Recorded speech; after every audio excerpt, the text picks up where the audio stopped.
뉴노멀의 시대 어떻게 경쟁력을 높일 것인가 3편 세상과 소통하는 자판기 두 번째 이야기를 하겠습니다. 도서관에서 자판기를 주로 이용하는 사람들은 학생이잖아요. 보통 학생들은 친구와 같이 와서 캔 음료를 마시는 경우가 많거든요. 그냥 1,000원짜리 한 장을 넣으면 친구와 같이 마실 수 있으면 좋겠다는 생각을 했어요. 600원이나 700원을 받으면 그렇게 할 수 없잖아요. 그게 전부예요. 커피 가격도 조금이라도 더 받으면 좋겠지만 남편과 같이 상의해 봤어요. 비록 자판기 커피지만 얼마 정도 받으면 사람들이 이 커피를 마시면서 대접받는다고 생각할까 하고요. 그래서 200원이 됐어요.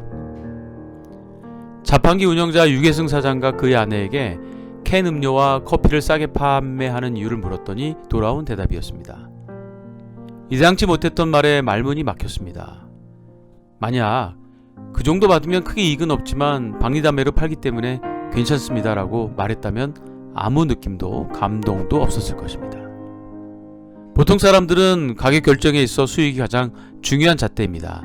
하지만 유 사장의 가격 결정에는 유 사장님이 말한 것처럼 인본주의적 가치가 담겨져 있습니다. 이뿐만 아니라 유계승 사장이 고수하고 있는 자판기 운영 원칙들은 나름대로의 특별한 이유와 의미가 있습니다. 귀찮음을 마다하지 않고 매일같이 집에서 알칼리 이온수기에 물을 정수해서 가져와 자판기에 사용하는 이유는 이용자의 건강과 커피의 맛을 위해서입니다. 특히 자판기 커피 맛에 대한 유계승 사장의 집념은 남다릅니다. 어떤 물을 사용했을 때 최적의 커피 맛을 낼 수 있는지 다양한 물로 테스팅을 해서 최종 결정된 것이 알칼리 이온수입니다. 심지어 구매하는 커피의 로스팅 정도에 따라 커피 맛이 다르다는 것을 발견하고 제조회사에 몇 년간 개선을 요구하기도 했습니다. 때론 일반적인 커피 맛과 다른 커피를 봉지채로 폐기하기도 했습니다. 유 사장의 이런 행동은 마치 도공들이 최고의 도자기를 빚기 위해 가마문을 열고 잘못된 도자기를 미련 없이 깨버리는 장인 정신과 맞닿아 있습니다. 유계승 사장이 이처럼 유별나고 까다롭게 자판기를 운영하는 이유는 무엇일까요? 그것은 자판기에 부착해 놓은 그의 핵심 가치에 잘 나타나 있습니다.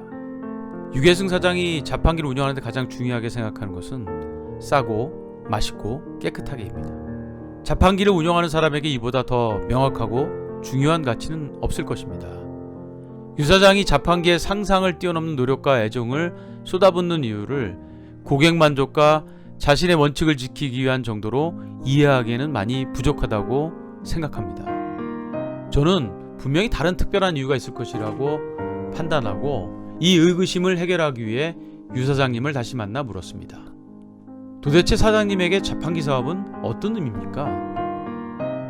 이런 질문을 하자 유 사장은 잠시도 머뭇거리지 않고 대답했습니다. 자판기는 세상과의 교감입니다. 사람과의 교감.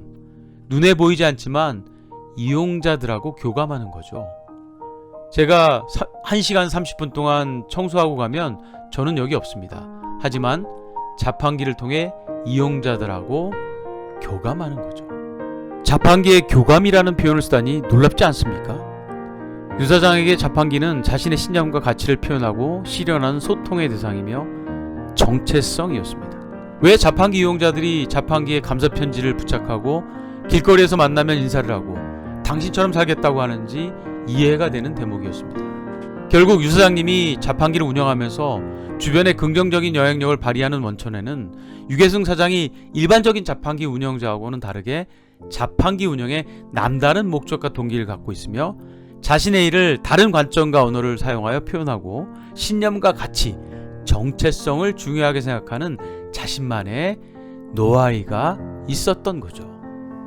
평범한 유 사장님의 자판기 운영에 대한 노하이는 영역을 불문하고 어떻게 탁월함을 추구하고 수익과 의미의 균형을 유지하며 존경받으며 일하고 삶을 살 수 있을지 고민하는 개인과 조직에게 좋은 영감을 주기에 충분합니다. 오늘 여러분이 어떤 일을 하고 어떤 위치에 있든 각자가 이런 질문을 던졌으면 합니다. 우리는 왜 일을 하고 있고 세상에 어떤 영향을 주고 있는가?